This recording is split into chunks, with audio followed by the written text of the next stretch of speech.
La soledad elegida no es lo mismo que la soledad impuesta, y muchos de ustedes lo saben perfectamente. Bienvenidos a Psicovida. Hay algo que necesito decirles hoy, algo que raramente se menciona en las consultas médicas, en las charlas familiares, en esos consejos bien intencionados que todos reciben. Quedarse en casa no es una enfermedad, no es un síntoma de depresión automáticamente, no es necesariamente el preludio del deterioro. Y sin embargo, ¿cuántos de ustedes han sentido esa mirada de preocupación cuando dicen, prefiero quedarme en casa o no, gracias, hoy no salgo? En los próximos minutos voy a compartir con ustedes algo que he descubierto después de décadas trabajando con personas en la segunda mitad de la vida. Voy a explicarles por qué ese impulso de quedarse en casa puede ser, en realidad, una de las decisiones más sabias que pueden tomar. Pero atención, porque también voy a revelarles algo fundamental al final de esta conversación, algo que podría cambiar completamente la manera en que viven sus días, especialmente si se sienten culpables por preferir su hogar al bullicio exterior. Y si esto resuena con ustedes, si sienten que finalmente alguien comprende esa necesidad de tranquilidad, de espacio propio, les invito a que se suscriban para seguir explorando juntos estos temas que casi nadie se atreve a abordar con honestidad. Empecemos por lo fundamental. Cuando alguien de 60, 70, 80 años dice que prefiere quedarse en casa, la sociedad inmediatamente salta con diagnósticos. Aislamiento social, depresión geriátrica, falta de motivación, riesgo de deterioro cognitivo. Y los familiares, angustiados, empiezan a insistir, sal más, ve al centro de día, apúntate a actividades, no te quedes solo. Pero aquí hay algo que necesitan entender, algo profundo que tiene que ver con la construcción misma de la identidad en esta etapa de la vida. Después de décadas cumpliendo roles, satisfaciendo expectativas, adaptándose a horarios laborales, a exigencias familiares, a compromisos sociales que quizás nunca eligieron realmente, llega un momento en que el alma pide otra cosa. Y esa otra cosa no es patológica. Es, por el contrario, profundamente saludable. Quedarse en casa puede ser la primera vez en 60 años que alguien está siendo auténticamente fiel a sí mismo. La primera vez que elige su propio ritmo, su propio espacio, su propia compañía, sin tener que justificarse. Es como si, después de toda una vida navegando mares que otros trazaron, finalmente llegaran a un puerto propio donde pueden simplemente ser. Pero cuidado, y esto es crucial, hay una diferencia abismal entre elegir quedarse en casa desde un lugar de plenitud y esconderse en casa desde un lugar de miedo. Y esta distinción, que exploraremos más adelante con herramientas muy concretas que ustedes pueden aplicar hoy mismo, marca la diferencia entre una vejez satisfactoria y una vejez que se va apagando. Quédense conmigo porque voy a mostrarles exactamente cómo reconocer en cuál de estos dos lugares están ustedes. Hace unos meses atendí en consulta a un hombre de 74 años. Me dijo algo que me quedó grabado. Jorge, el mundo ya no está hecho para mí. Las aceras son un obstáculo, los ruidos me aturden, la velocidad a la que todos se mueven me agota antes de salir de casa. ¿Y saben qué? Tenía toda la razón. El mundo contemporáneo no está diseñado para el ritmo de la madurez. Las ciudades están pensadas para la prisa, para la productividad, para cuerpos que pueden correr detrás de un autobús o subir escaleras mecánicas de dos en dos. Los estímulos son abrumadores, pantallas gigantes, música alta en todos lados, multitudes que empujan sin mirar. Y nadie habla de esto. Quedarse en casa, entonces, no es rendirse. Es reconocer que ustedes tienen derecho a un entorno que respete sus necesidades. Es establecer un límite sano con un mundo que muchas veces ya no los incluye en su diseño. Y esto, créanme, requiere una fortaleza psicológica considerable, porque van a contracorriente de todo lo que la cultura les dice que deberían hacer. Pero aquí viene lo importante, lo que necesito que escuchen con atención. Reconocer que el mundo exterior se volvió hostil no significa que tengan que convertir su casa en una prisión. Significa que tienen que convertir su casa en un universo. Y la diferencia entre estas dos cosas es monumental. Al final de esta charla voy a darles la clave definitiva para lograr esto, pero primero necesitan comprender algo más. Durante décadas, la psicología popular nos vendió una idea peligrosa, que la salud mental se mide por la cantidad de contactos sociales, que si no sales, si no tienes un círculo amplio de amigos, si no participas constantemente en actividades grupales, algo anda mal contigo. Esta es, permítame decirlo claramente, una interpretación simplista y dañina de lo que significa el bienestar emocional. Hay personas que toda su vida fueron introvertidas, que encontraron plenitud en la lectura, en la contemplación, en conversaciones profundas con 2 o 3 personas cercanas, y de repente, al llegar a la vejez, se les dice que tienen que cambiar, que tienen que volverse sociales, participativos, gregarios. Eh, es absurdo. La introversión no es un defecto que hay que corregir, no es un síntoma de nada, es una manera legítima de estar en el mundo. Y en la vejez, cuando la energía se vuelve un recurso más precioso, cuando cada interacción social tiene un costo mayor en términos de cansancio, respetar la propia naturaleza introvertida es un acto de sabiduría, no de cobardía. Recuerdo a una mujer de 82 años que llegó a mi consulta enviada por su hija. La hija estaba convencida de que su madre estaba deprimida porque rechazaba todas las invitaciones sociales del edificio donde vivía. Cuando hablé con ella me dijo: Jorge, yo pasé 50 años siendo maestra, rodeada de niños, de padres, de colegas. Sonreí cuando no quería sonreír, fui amable cuando estaba agotada, participé en 1000 reuniones que me parecían vacías. Ahora finalmente puedo elegir y elijo mi jardín, mis libros, mi gato y el silencio. ¿Por qué esto está mal? ¿Saben qué le respondí? Que no estaba mal, que estaba perfectamente bien, que su hija proyectaba sus propios miedos sobre ella. Y aquí viene algo que necesito que comprendan profundamente. No tienen que vivir la vejez que otros diseñaron para ustedes. Tienen derecho a diseñar la suya propia. Pero para eso necesitan herramientas. Herramientas para distinguir entre aislamiento dañino y soledad nutritiva, entre retiro saludable y escondite tóxico. Y esas herramientas se las voy a dar paso a paso, porque son aplicables desde hoy mismo. Aquí está el problema que nadie menciona: el trabajo, las obligaciones familiares, los compromisos sociales. Todo eso que quizás detestábamos cumplía una función crucial. Nos daba estructura. Nos levantábamos porque había que ir a trabajar. Nos duchábamos porque íbamos a ver gente. Comíamos a horas regulares porque el horario laboral lo marcaba. Y cuando todo eso desaparece, cuando finalmente somos libres de quedarnos en casa, de no rendir cuentas a nadie, algo peligroso puede ocurrir. La estructura se desvanece. Y sin estructura, el ser humano se desorienta.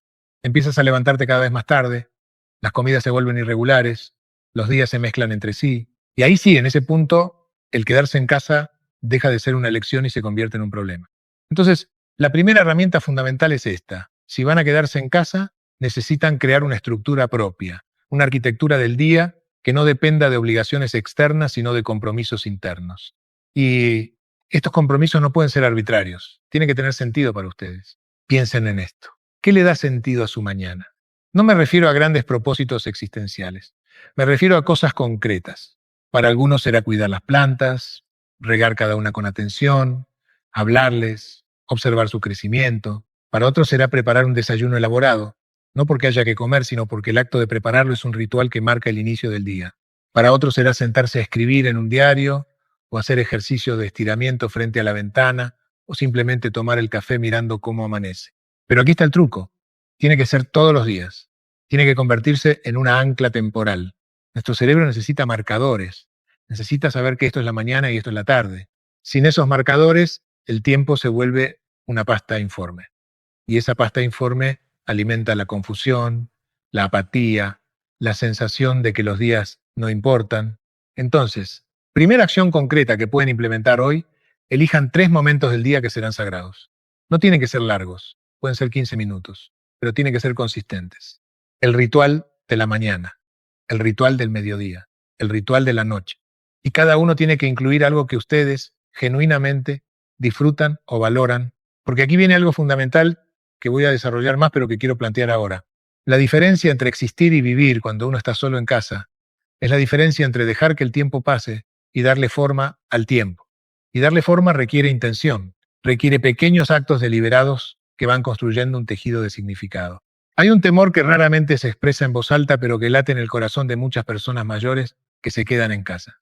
Es el miedo a volverse invisible, a que si no sales, si no te muestras, si no participas, la gente simplemente te olvide. Y luego en algún rincón profundo de la mente está ese terror más oscuro. ¿Y si algo me pasa y nadie se da cuenta? Este miedo es real, es legítimo, y no se resuelve negándolo o minimizándolo. Se resuelve enfrentándolo con estrategias concretas. Voy a ser muy práctico aquí porque esto puede marcar una diferencia enorme en su calidad de vida. Si van a quedarse en casa la mayor parte del tiempo, necesitan establecer lo que yo llamo puntos de contacto predecibles. No se trata de salir, No se trata de socializar forzadamente. Se trata de crear pequeñas rutinas de conexión que les den a ustedes y a otros la tranquilidad de saber que están bien. Puede ser una llamada telefónica semanal con un hijo o un amigo, siempre el mismo día, a la misma hora. Y aquí está el detalle importante. Tiene que ser predecible, porque si la llamada no ocurre, la otra persona sabe que debe verificar.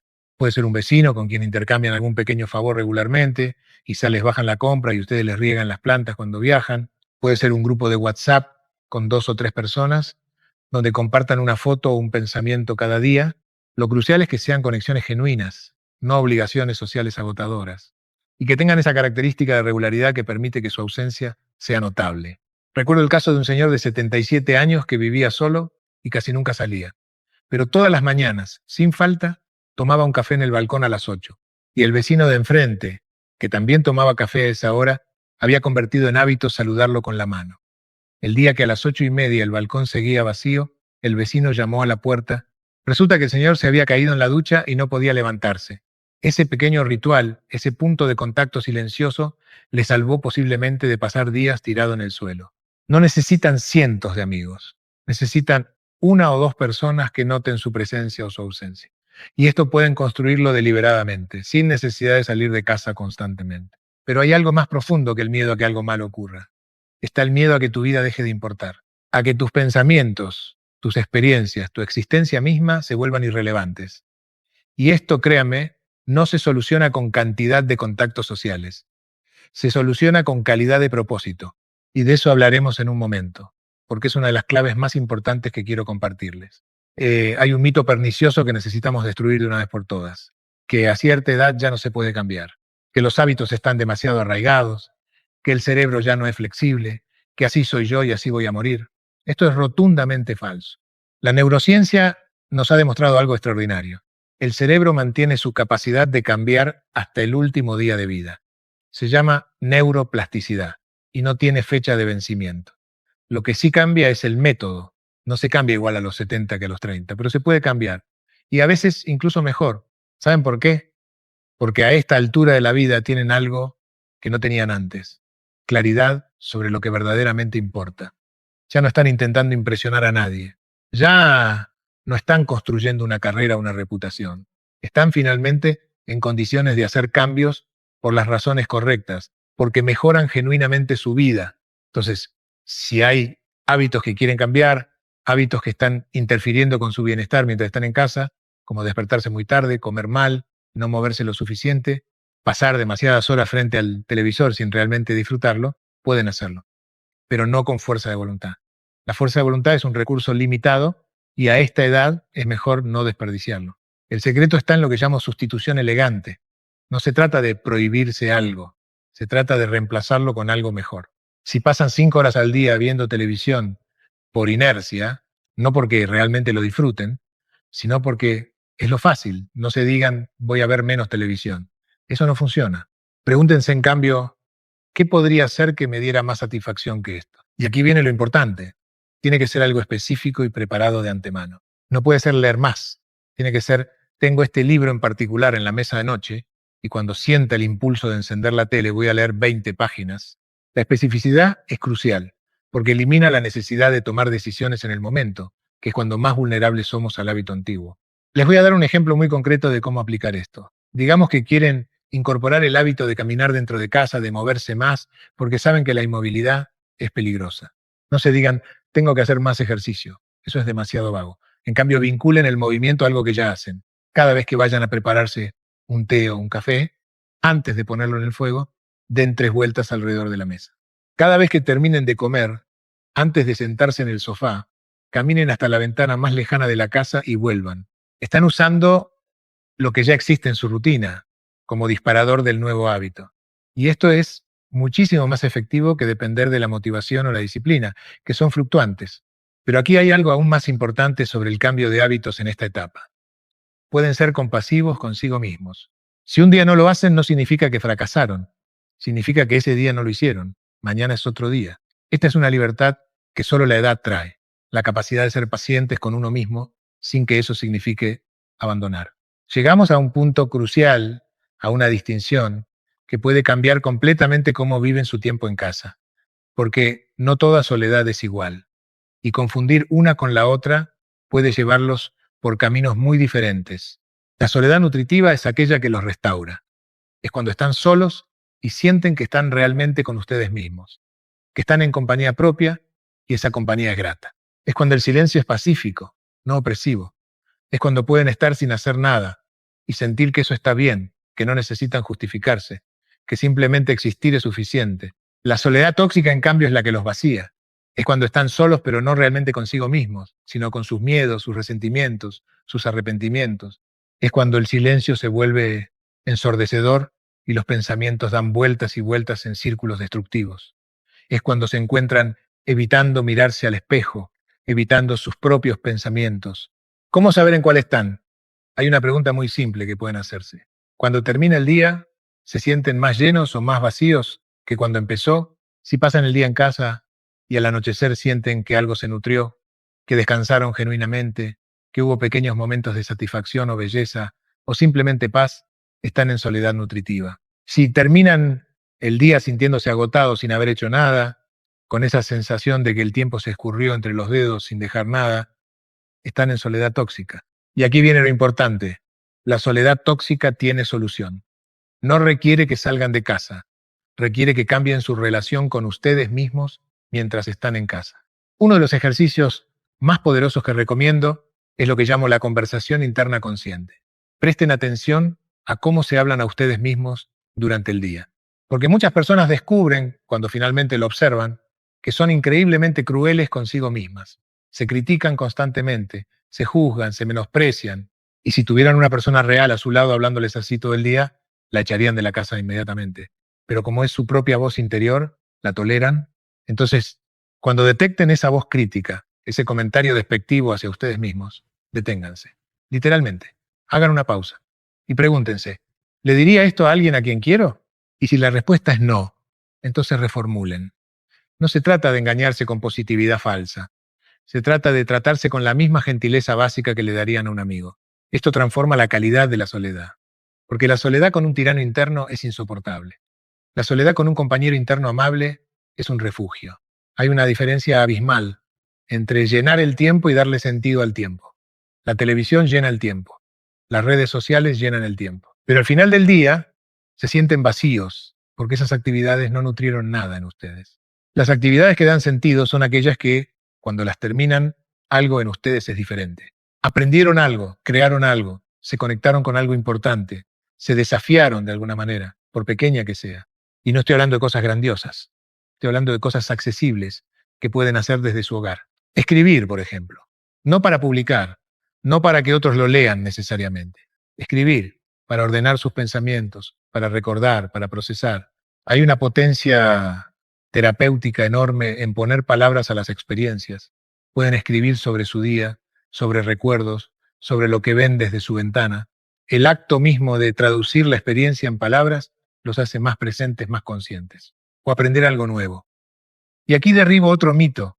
No es cierto que a cierta edad ya no se puede aprender. Lo que pasa es que muchos intentan aprender cosas que no les interesan realmente, cosas que creen que deberían aprender. Pero si eligen algo que genuinamente despierta su curiosidad, el cerebro responde con entusiasmo a cualquier edad. Puede ser historia, puede ser astronomía, puede ser cocina de otra cultura, puede ser jardinería en macetas, puede ser aprender sobre aves y empezar a identificar las que ven desde su ventana. Internet pone a su disposición una cantidad ilimitada de conocimiento gratuito. Y el proceso de aprender algo todos los días, aunque sean 15 minutos, cambia la textura del tiempo. También está la creación manual. Trabajar con las manos tiene un efecto calmante en el sistema nervioso que ninguna pastilla puede replicar. Puede ser cocina, puede ser tejer, puede ser jardinería, puede ser armar maquetas, puede ser dibujar o pintar sin ninguna pretensión artística, solo por el placer del proceso. Tuve un paciente de 79 años que empezó a hacer origami. Me dijo que al principio le parecía una tontería, algo para niños, pero descubrió que el proceso de doblar papel con precisión, de seguir las instrucciones, de ver cómo una hoja plana se convertía en una figura tridimensional, lo absorbía completamente. Durante esos 20, 30 minutos que pasaba haciendo una figura, su mente se aquietaba, no pensaba en preocupaciones, no rumiaba el pasado, no se angustiaba por el futuro. Estaba completamente presente. Y esa presencia, esa capacidad de estar aquí y ahora, es un tesoro en la vejez. Pero también hay algo más que necesito mencionar: la importancia de mantener algún tipo de contribución. El ser humano necesita sentir que su existencia tiene algún impacto, que no es solo un receptor pasivo, sino que puede dar algo. Y esto no requiere salir de casa ni grandes gestos. Puede ser escribir cartas a nietos o sobrinos compartiendo historias familiares, preservando la memoria. Puede ser participar en foros online sobre temas que conocen bien, ayudando a otros con su experiencia. Puede ser hacer pequeñas donaciones a causas que les importan, sintiendo que contribuyen a algo mayor. Puede ser cuidar plantas y luego regalar esquejes a vecinos. Puede ser cocinar algo especial cuando viene alguien de visita. Son gestos pequeños, pero rompen esa sensación de ser solo receptores de cuidados, de estar en la última etapa donde ya no se aporta nada. Y esa sensación, cuando se instala, es profundamente destructiva para el espíritu. No puedo hablar de vivir en casa sin hablar del cuerpo, porque el cuerpo que no se mueve se deteriora, y el deterioro físico arrastra inevitablemente al deterioro emocional y mental. Es un círculo vicioso que necesitan romper. Pero aquí está la buena noticia: no necesitan ir a un gimnasio, no necesitan rutinas extenuantes, necesitan movimiento consistente, no movimiento intenso. El mínimo viable de movimiento diario para preservar la salud es caminar, aunque sea dentro de casa, aunque sean solo 15 minutos varias veces al día. Caminar mantiene activa la circulación, mantiene las articulaciones lubricadas, mantiene el equilibrio, mantiene la conexión mente-cuerpo. Y aquí viene un dato que muchos desconocen: el movimiento no solo es bueno para el cuerpo, es fundamental para el cerebro. Cuando caminan, cuando mueven el cuerpo, están irrigando el cerebro con sangre oxigenada, están estimulando la producción de factores neurotróficos que protegen las neuronas. La inmovilidad, en cambio, es uno de los mayores factores de riesgo para el deterioro cognitivo. Entonces, si van a quedarse en casa, incorporen el movimiento en su arquitectura del día y usen trucos psicológicos para hacerlo inevitable. Por ejemplo, si tienen un teléfono inalámbrico o un celular, cuando suene, comprométanse a caminar mientras hablan. Si están esperando que hierva el agua para el té, usen esos minutos para hacer estiramientos suaves. Si ven televisión, levántense y caminen durante los comerciales o entre episodios. También está la cuestión de la flexibilidad. Con la edad, el cuerpo tiende a rigidizarse, y la rigidez no es solo física, se refleja en lo mental. Un cuerpo rígido lleva a una mente rígida. Entonces dediquen, aunque sean 5 minutos cada mañana, a estiramientos suaves. No tiene que ser yoga complejo. Puede ser simplemente estirar los brazos, rotar los hombros, flexionar suavemente la columna. Y aquí algo crucial que muchos olvidan: la respiración.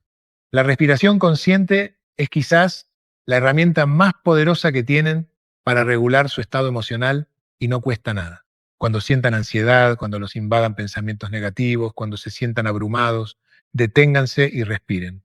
5 respiraciones profundas, inhalando por la nariz contando hasta 4, exhalando por la boca contando hasta 6. Esto activa el sistema nervioso parasimpático, que es el sistema de la calma. Pueden hacerlo desde el sofá, pueden hacerlo en la cama, pueden hacerlo en cualquier momento. Y el efecto acumulado de estas pequeñas pausas respiratorias a lo largo del día es transformador. Uno de los cambios psicológicos más importantes en la vejez es la relación con el tiempo. Cuando se es joven, el tiempo parece infinito. Siempre hay un después, un algún día, un cuando tenga tiempo. Pero después de los 60, 70 años, esa ilusión se desvanece. El tiempo se vuelve finito de una manera muy consciente. Y esto puede generar angustia o puede generar libertad. Genera angustia cuando la persona empieza a contar hacia atrás, cuando cada día que pasa es visto como un día menos, cuando la única dirección temporal es hacia el final. Esto crea una urgencia tóxica que paraliza o una desesperación que amarga. Pero puede generar libertad cuando se comprende que, precisamente porque el tiempo es limitado, cada día importa más. No importa de manera dramática, importa de manera preciosa. Es como cuando te dicen que solo puedes elegir 10 libros para llevarte a una isla desierta. De repente, cada elección se vuelve significativa. No vas a perder tiempo con libros mediocres. Entonces, la pregunta fundamental no es cuánto tiempo me queda, sino qué voy a hacer con el tiempo que tengo. Y la respuesta a esa pregunta determina si el tiempo es vivido o simplemente transcurrido. Muchas personas mayores que se quedan en casa tienen la sensación de que están en una sala de espera. ¿Esperando qué? No lo saben exactamente. Quizás esperando que algo cambie, quizás esperando visitas, quizás en el fondo esperando el final, y en esa actitud de espera la vida se escurre. La transformación ocurre cuando dejan de esperar y empiezan a habitar el presente, habitar cada momento, por ordinario que parezca. Esto no es filosofía abstracta, es una práctica concreta que pueden desarrollar. Se trata de entrenar la atención. Cuando están tomando el café, realmente tomen el café. Sientan la temperatura de la taza en las manos, el aroma, el sabor. No estén pensando en otra cosa mientras toman el café. Estén ahí. Cuando están mirando por la ventana, realmente miren, observen los detalles, la luz, los cambios mínimos en el paisaje. Cuando están escuchando música, escuchen, no como ruido de fondo, sino con atención. Esta presencia, esta capacidad de estar completamente aquí, convierte el tiempo ordinario en tiempo vivo. Y al final del día, cuando revisan mentalmente qué hicieron, no sienten que el día se les escapó, sienten que estuvieron presentes en su vida. Hablemos de algo delicado, las relaciones cuando uno se queda en casa, porque inevitablemente si reducen sus salidas, van a reducir también sus contactos presenciales. Y esto asusta a muchos. Pero aquí hay algo que he observado una y otra vez. La cantidad de personas en tu vida no determina tu bienestar emocional. La calidad de las conexiones sí. Pueden tener 3 personas con las que mantienen contacto genuino y sentirse profundamente acompañados. O pueden estar rodeados de gente superficialmente y sentirse absolutamente solos. Entonces, si van a quedarse en casa, inviertan en profundidad, no en amplitud. Identifiquen a esas 2, 3, 4 personas que realmente importan y cultiven esas relaciones con intención. Esto significa llamadas telefónicas reales, no solo mensajes. Significa conversaciones donde realmente se escuchen mutuamente, no solo reportes de actividades. Significa permitirse ser vulnerable, compartir no solo lo positivo, sino también las dificultades. Y aquí algo importante, sean selectivos con quien comparten su tiempo. A esta altura de la vida, tienen permiso absoluto para retirarse de relaciones que los agotan, que son tóxicas, que están basadas en obligación más que en afecto genuino. No tienen que mantener amistades por inercia histórica. Si esa amistad de hace 40 años se volvió una fuente de frustración más que de alegría, pueden soltarla. Pueden hacerlo, con gentileza, gradualmente, pero pueden hacerlo. Su energía es limitada, es preciosa. No la desperdicien en personas que no la honran. También está el tema de las relaciones familiares. Muchas personas mayores sienten una presión enorme de mantener contacto frecuente con hijos, nietos, incluso cuando esos contactos son estresantes o vacíos. Aquí hay que ser honestos. El amor no se mide en frecuencia de contacto. Se mide en calidad de presencia cuando hay contacto. Prefieren una llamada semanal con un hijo, donde realmente conversan durante 20 minutos, que 10 llamadas apresuradas, donde solo se reportan mutuamente que están bien, y algo que necesitan oír no son una carga. Sus hijos adultos tienen sus propias vidas, sus propias presiones, y está bien que no puedan visitarlos cada semana. Eso no significa que no los quieran. Significa que son adultos con vidas complejas. Aprecien la calidad cuando se da, no se amarguen por la frecuencia que no se da. No puedo hablar de la psicología de los adultos mayores sin abordar algo inevitable, el duelo. Duelo por las capacidades que se perdieron, por las personas que ya no están, por los sueños que nunca se cumplieron, por la versión de ustedes mismos que ya no son. Este duelo es normal, es parte del proceso, pero puede convertirse en un peso que los arrastra o en algo que eventualmente integran y los libera. La diferencia está en si se permiten sentirlo o si lo niegan. Muchas personas intentan ser positivas todo el tiempo, reprimir la tristeza, fingir que todo está bien, y esa represión se acumula, se vuelve un peso invisible que oprime el pecho sin que sepan bien por qué. Entonces, permítanse estar tristes cuando están tristes. Si un día amanecen con melancolía porque recordaron a alguien que ya no está, no la empujen, siéntense con ella. Lloren si necesitan llorar. Háblele a esa persona en voz alta si les ayuda. Miren fotos, permítanse el dolor, porque el duelo que se permite ser sentido eventualmente se procesa. El duelo que se reprime se enquista y se vuelve crónico. Pero también hay algo importante que hacer con el pasado más allá del duelo. Hay que hacer las paces. Y esto significa perdonar. Perdonar a otros sí, pero sobre todo perdonarse a ustedes mismos. Muchas personas llegan a la vejez cargando culpas enormes por cosas que hicieron, por cosas que no hicieron, por oportunidades perdidas, por errores cometidos. Y esas culpas son como cadenas que les impiden vivir el presente con ligereza. Entonces, si hay algo que necesitan perdonarse, háganlo. No porque lo que hicieron estuvo bien, sino porque seguir castigándose por ello no sirve a nadie. Ya pagaron suficiente. Dense permiso de soltar. Y si hay alguien a quien necesitan perdonar, háganlo también. No por ellos, sino por ustedes. Porque el resentimiento es como beber veneno esperando que el otro se muera. Solo se están dañando a ustedes mismos. Este perdón puede ser interno. No tienen que llamar a la persona ni tener una conversación. Pueden simplemente en la quietud de su hogar en silencio decir, te perdono, me libero de esto, y sentir cómo ese peso se afloja, aunque sea un poco. Llegamos a algo fundamental. Muchas personas creen que la paz en la vejez vendrá cuando ya no tengan problemas, cuando el dolor articular desaparezca, cuando las preocupaciones económicas se resuelvan, cuando los conflictos familiares se arreglen. Pero esa paz nunca llega porque siempre hay algo. La paz real no viene de la ausencia de dificultades, viene de la aceptación de lo que es. Y aceptación no es resignación derrotista, es reconocimiento lúcido de la realidad. Aceptar que el cuerpo no va a mejorar, que probablemente empeorará, aceptar que hay personas que nunca cambiarán, aceptar que hay cosas que no se cumplieron y ya no se cumplirán, aceptar que están en la última etapa de la vida. Esta aceptación duele al principio, pero cuando atraviesan ese dolor inicial, hay una ligereza del otro lado. Es como cuando finalmente dejan de empujar contra una pared. La pared no se mueve, pero ustedes dejan de agotarse empujando y en esa ligereza, en ese dejar de resistirse a lo que es, pueden finalmente disfrutar de lo que tienen. Pueden apreciar que hoy no les duele tanto. Pueden valorar esa llamada de un ser querido. Pueden encontrar belleza en algo simple, como la luz del atardecer entrando por su ventana. Recuerdo a una mujer de 86 años que me dijo algo hermoso. Jorge, tardé 80 años en aprender que la felicidad no está en que las cosas sean como yo quiero, está en querer las cosas como son. Y ahora que lo aprendí, finalmente puedo ser feliz. Esa es la paz. No es que todo esté perfecto, es que finalmente dejaron de necesitar que todo esté perfecto para estar bien. Y ahora voy a hablar de algo que la mayoría evita, pero que es fundamental, la muerte. Porque si están en la vejez, la muerte no es una abstracción lejana, es una realidad próxima. Y pretender que no existe no la hace desaparecer, solo hace que vivan con un miedo de fondo que contamina todo. Entonces, hablemos de ella. No de manera mórbida, sino de manera honesta y si se puede incluso tranquila. La muerte tiene miedo cuando es lo desconocido amenazante, pierde mucho de ese miedo cuando la miran de frente y se familiaricen con ella. Pregúntense, ¿de qué tengo miedo exactamente? ¿Del dolor? ¿De lo desconocido? ¿De dejar gente atrás? ¿De que mi vida no haya importado? Identifiquen el miedo específico, porque los miedos generales son paralizantes. Los miedos específicos pueden abordarse. Si temen al dolor, sepan que la medicina paliativa moderna puede controlar el dolor de manera muy efectiva.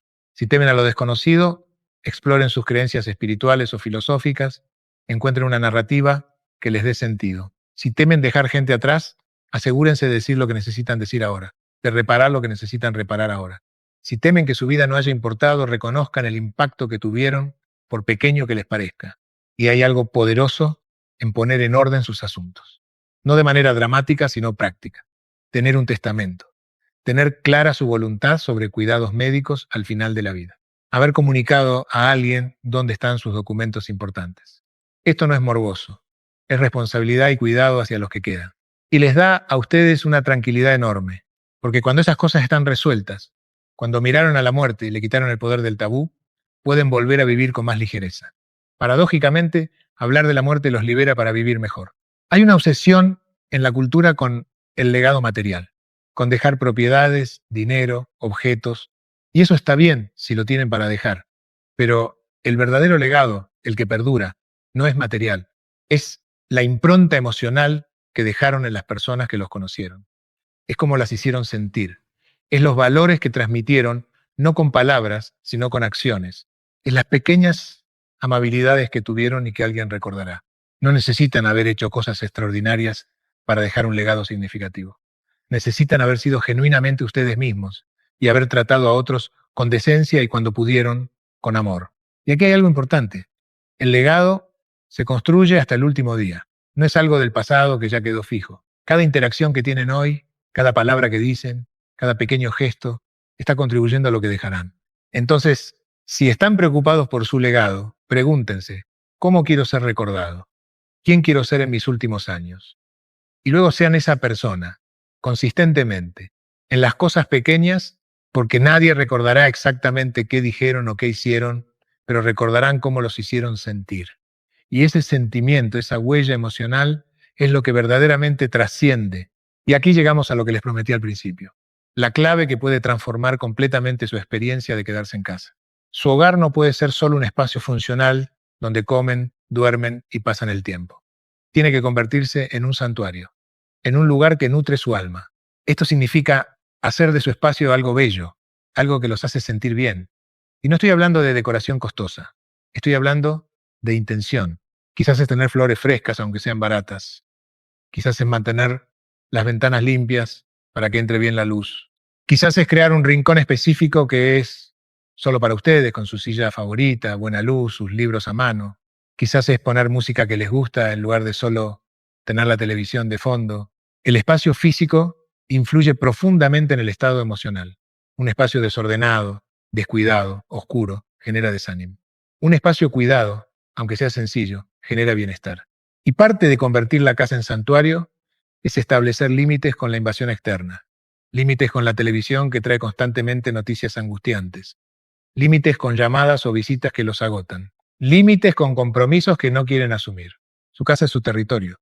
Tienen derecho absoluto a decidir qué entra y qué no entra, qué energías permiten y cuáles no. Y ese derecho no los hace egoístas, los hace sabios. Porque en ese santuario que crearon, en ese espacio que cuidaron, pueden finalmente descansar, no solo el cuerpo, sino el alma. Pueden soltar las máscaras, las defensas, las actuaciones, pueden simplemente ser. Y ser, sin tener que demostrar nada, sin tener que producir nada, sin tener que cumplir expectativas, es el mayor regalo que pueden darse en esta etapa de la vida.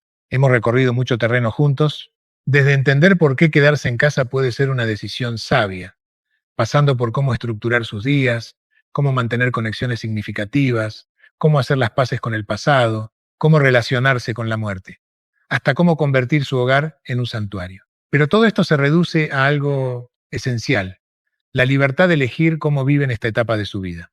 No dejen que otros decidan por ustedes lo que debería ser su vejez. No se sometan a expectativas ajenas sobre cómo tienen que vivirla.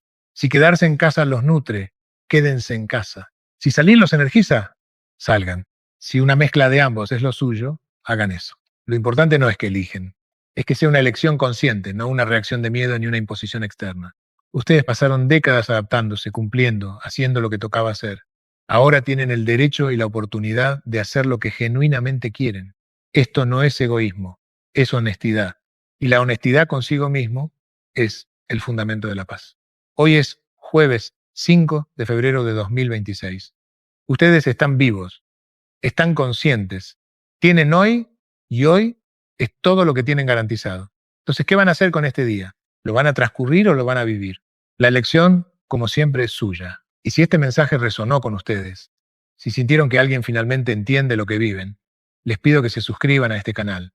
No por mí, sino porque ustedes merecen seguir recibiendo contenido que los respete, que no los trate como a niños ni los patologice, que comprenda que la vejez es una etapa compleja, rica, llena de desafíos, pero también de oportunidades para una profundidad que solo los años pueden traer. Dejen un comentario contándome cómo se sienten con respecto a quedarse en casa. ¿Es una elección consciente o una reacción de miedo? ¿Qué los nutre cuando están solos? ¿Qué les gustaría cambiar?